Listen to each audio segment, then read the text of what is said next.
जय जिनेंद्र दर्शकों, सारथी सेवा समूह की इस विशेष श्रृंखला में आप सभी का स्वागत है।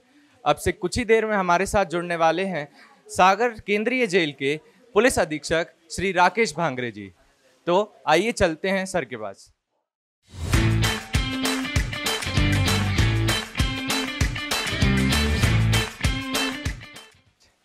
सर, हमारा सबसे पहला प्रश्न आपसे ही है, सर कैसे हैं आप? बहुत बढ़िया हूँ मैं। सर, जेल में अभी इतना बड़ा विधान संपन्न हुआ है, तो इस सब को लेके आपको क्या लगता है, आपके पुलिस विभाग पर क्या फर्क पड़ेगा? देखिए, जेल के अंदर जब ये विधान हुआ तो ये मेरा पहला अवसर था इस विधान को अटेंड करने का। वैसे तो पिछले 3 सालों से विधान निरंतर हो रहा है और पहला अवसर होने के नाते मैंने जो महसूस किया, बंदियों के अंदर जो भाव महसूस किए कि उनके अंदर बहुत ही उत्साह था और एक ऐसा वातावरण बना वहाँ पर जिससे लग रहा था देख के कि ऐसे ये विधान जो है निरंतर प्रतिवर्ष जो चल रहा है वो चलते रहना चाहिए। क्योंकि जेल के अंदर जो बंदी हमारे आते हैं, स्वाभाविक है किसी न किसी आवेश या किसी बदले की भावना से या राजनीतिक प्रतिद्वंद्वश जेल के अंदर आते हैं और अपराध करके ही आते हैं। तो विधान में जो बातें प्रवचन के माध्यम से, जो शांति धारा है उसके माध्यम से, भगवान के बारे में जो बातें कही गई हैं, कहीं न कहीं बंदियों के मन में सकारात्मक प्रभाव पड़ता है। उनके अंदर जो अपराध करने की प्रवृत्ति है उससे छुटकारा मिलने का प्रयास होता है। और दूसरी बात जो महत्वपूर्ण चीज़ लगी, वो जो जिस स्थान पर ये विधान हो रहा है वहाँ का वातावरण जो है बहुत ही सकारात्मक हो जाता है। तो स्वाभाविक है कि जो हमारी नेगेटिविटी रहती है वो पॉजिटिव में परिवर्तित हो जाती है। जेल में इतना बड़ा हथकरघा खुला हुआ है और शायद मेरे हिसाब से सागर की जनता को इसका कोई आइडिया नहीं है। तो आप, अगर आपसे मैं कहूं कि आप सागर की जनता को बताएं कि आपके पास इतना बड़ा हथकरघा खुला है, तो आप कैसे बताएंगे? देखिए, ये बात तो बहुत गलत है कि सागर जेल में हथकरघा खुला है और सागर की जनता को नहीं पता है। मैं समझता हूँ सागर की जनता ही नहीं बल्कि मध्य प्रदेश का कोई भी जिला, कोई भी स्थान, कोई भी कार्यालय, कोई भी जेल, और इवन मैं बोलूँ मध्य प्रदेश को छोड़ दूँ तो उत्तर प्रदेश, दिल्ली, हरियाणा, पंजाब, चंडीगढ़, जितने स्टेटों में जेल है, कोई भी ऐसा स्थान अछूता नहीं रहा है जो ये कह दे कि केंद्रीय सागर में हथकरघा खुला है और वो किसी अन्य लोगों को नहीं मालूम। तो सागर तो बहुत छोटी सी बात है।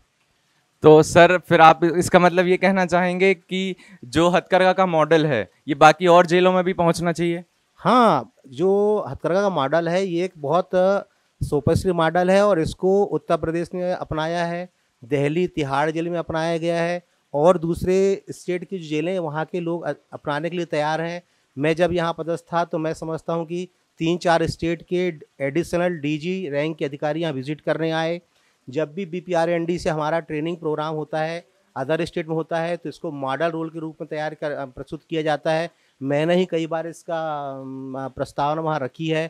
हमारे विभाग के जो डीजी हैं, एडीजी हैं और डीआईजी स्तर के अधिकारी जब जाते हैं तो मॉडल रोल के रूप में हमारा हथकरघा ही प्रस्तुत किया जाता है।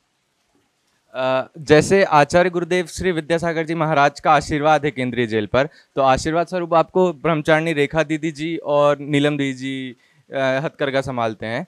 तो दीदी जी के लिए आपका क्या कहना है? देखिए, अगर हथकरघा यहाँ स्थापित हुआ है तो यह दीदी रेखा, डॉक्टर रेखा जैन जी का ही इसमें बहुत महत्वपूर्ण योगदान रहा है। उसके साथ डॉक्टर नीलम जैन जी जिन्होंने अथक प्रयास करके आचार्य गुरुदेव को यहाँ पर हथकरघा लगाने के लिए उन्हें अनुग्रह हमने किया। मैं भी उनके साथ गया। अगर डॉक्टर रेखा जैन और नीलम जैन नहीं होती तो शायद ये हथकरघा केंद्रीय जेल सागर में स्थापित नहीं होता। इसलिए योगदान की तो बात हम नहीं कह सकते, उनका बहुत अथक प्रयास और पूरा सहयोग रहा है जिसकी वजह से स्थापित हुआ है और आज सुचारू रूप से संचालित भी हो रहा है। सर, एक आखिरी प्रश्न आपसे मैं पूछना चाहूँगा। आपका जो पूरा स्टाफ है, जो पुलिस स्टाफ है, उन पर हथकरघा और विधान का क्या फ़र्क पड़ता है? देखिए, जब जेल के अंदर विधान होता है या कोई भी कार्यक्रम होता है तो स्वाभाविक है कि बंदियों के साथ साथ हमारे स्टाफ पर भी उसका प्रभाव तो पड़ता ही है। क्योंकि जहाँ पर संस्कार की बात होती है, जहाँ पर हिंदू रीति रिवाजों की बात होती है और जहाँ पर मंत्रोच्चारण होता है, आसपास का वातावरण जैसे मैंने कहा शुद्ध होता है, बंदियों के आचार विचारों में परिवर्तन आता है, वैसे ही हमारे स्टाफ के आचार विचार में भी परिवर्तन आता है और अधिकारी कर्मचारी कोई अछूते से नहीं रह पाते हैं। तो स्वाभाविक है कि जहाँ जो लोग जेल से जुड़े हैं उनके आचार विचार में, उनके रहन सहन में, उनकी सोच में परिवर्तन आना तो स्वाभाविक ही है। बहुत बहुत धन्यवाद सर।